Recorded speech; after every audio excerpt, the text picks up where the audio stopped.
Hola, muy buenas a todos, bienvenidos a mi canal y estamos aquí con Metal Gear Solid y esta vez no vamos a hacer misiones primarias ya que tenemos esta de las voces, la haremos más adelante. Ahora vamos a entregar, bueno, vamos a escuchar más que nada los cassettes que nos quedan por escuchar, que tenemos, pues tenemos bastante la verdad.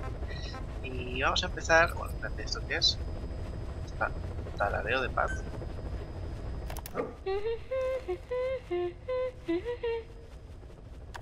Ya está. Y esto es música que están ahí.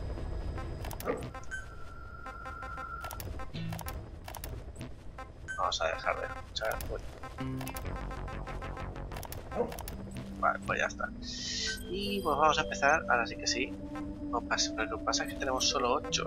Bueno, las escuchamos y hasta así por lo menos nos vamos quitando de encima porque si no se hacen largas. Así que chicos, os dejo con las cintas. Where is she? You mean quiet? In her cell, of course. Why did you send her out with the boss on that mission? She proved herself well enough, didn't she? The boss sure knows talent when he sees it. That woman will never be one of us. She's targeting him. Don't forget, we do owe her one. What's that supposed to mean? Remember what happened when she first got here? She shot down the aircraft Cypher sent after us. Not only that, she hit the cockpit. Who else could have done that? We're talking about a fighter jet traveling at Mach speed. What's your point? If she hadn't been there, the boss's chopper would be at the bottom of the ocean right now. Or it would have been followed right back to Mother Base. So let's say she does have some elaborate scheme in the works. If you want to catch her in the act, all we can do is sit back and wait. On the other hand, if she swears allegiance to the boss like our other Fulton recruits, he couldn't ask for a better partner. She's got you fooled. I have eyes on her. If she tries anything, she'll regret it. We lose nothing either way.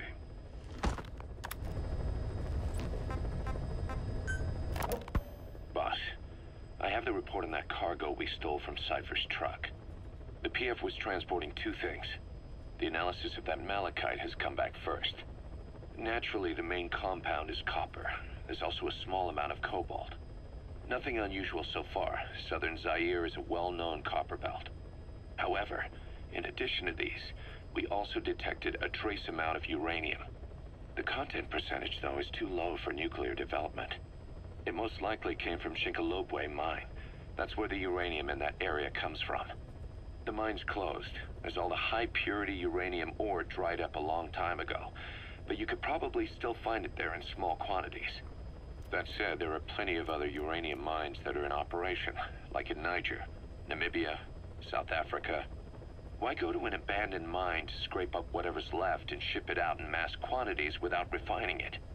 They were transporting that yellow cake too, which would suggest they have the technology to refine uranium. Anyway, that about sums it up. Unfortunately, the analysis of that yellow cake is taking a little longer. I'll let you know when it's done. Boss, sorry to keep you waiting. We finally finished analyzing that yellow cake Cypher was moving. There was nothing unusual about the composition of the yellow cake itself. Most of it was oxidized uranium, with the rest being impurities, various metals as well as traces of organic matter. What's interesting is the composition of these impurities.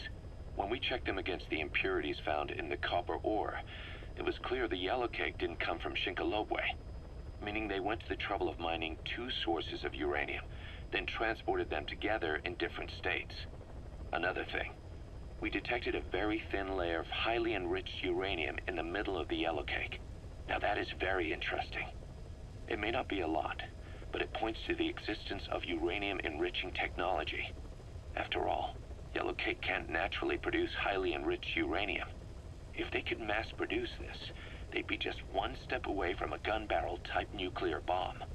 But uranium enrichment requires advanced technology and a large-scale facility. If that kind of place existed in Zaire, the Soviet Union wouldn't sit idly by. And there's another question. Where were they transporting the yellow cake and malachite uranium? The first place that comes to mind is South Africa. The government was supposed to have abandoned nuclear weapons development after caving to international pressure. But rumors persist that it's continued in secret. Plus, CRS were escorting the truck, and they're based out of South Africa. And then South Africa does have an abandoned test site. If Cypher's involved with nuclear development in South Africa, but how would that fit with their weapon to surpass Metal Gear? We need more information. Shinkolobwe. There's a name I haven't heard in a while. The U.S. bought a lot of uranium from Shinkolobwe mine during World War II for the Manhattan Project. They even sent a squad from the Army Corps of Engineers to reopen the mine after it was flooded. That's how good its uranium must have been. With that, the world's first nuclear test was a success. Shinkolobwe uranium might have been used in the Hiroshima and Nagasaki bombs too. Just hearing its name is like seeing all the phantoms of the war rise up to haunt us. But all the uranium's dried up, and the mine's been closed for years. So someone reopened it. Right. Zero-risk security seized control of the area and were forcing locals to work in it. And the Zairean government was getting a slice of what they took in exchange for looking the other way. Mobutu has to finance his tastes somehow. He'll gladly sell the rights to some old mine. The question is, why would zero-risk security do this kind of thing? Or rather, why were their employers, Cypher, interested in an abandoned mine? They'd be getting trace amounts of uranium, yet to the naked eye it appears to be ordinary malachite, meaning security would be lax. Not a very efficient way of obtaining it, but easier to move. But how would they enrich it at its destination? Did the yellow cake really have a layer of highly enriched uranium in it? Having trouble believing it? No. If they say it's real, then it's real. In which case, they might have some enrichment method that we don't know about. And this was to test it out? It's possible. And that would mean it's almost complete.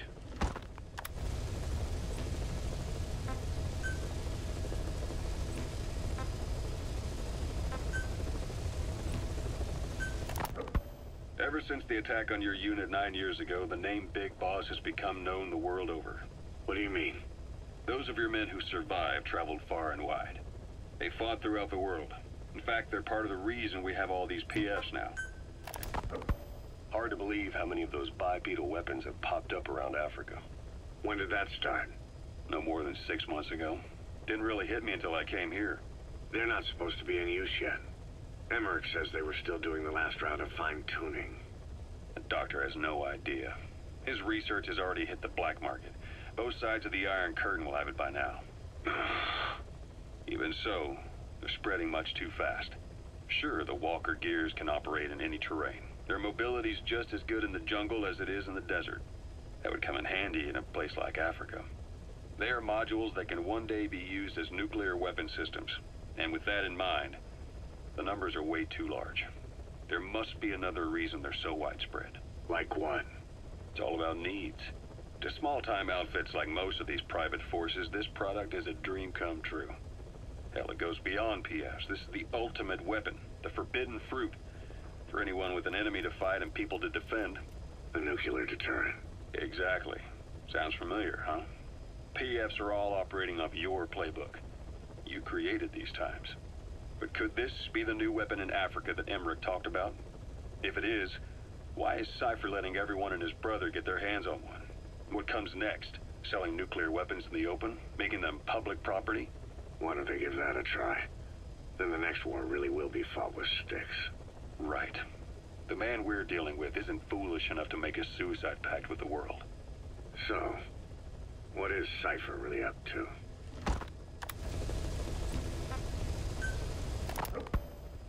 Zero-risk security aren't as hardcore a military outfit compared to the other two PFs in this region. The company sends operators to conflict regions around the world, not just Africa. They have decades of combined experience. They're also based out of South Africa. Their headquarters is in Johannesburg. A lot of their work involves corporate security for South African companies, but a good number of their operators are retired South African military. So don't mistake them for a bunch of security guards.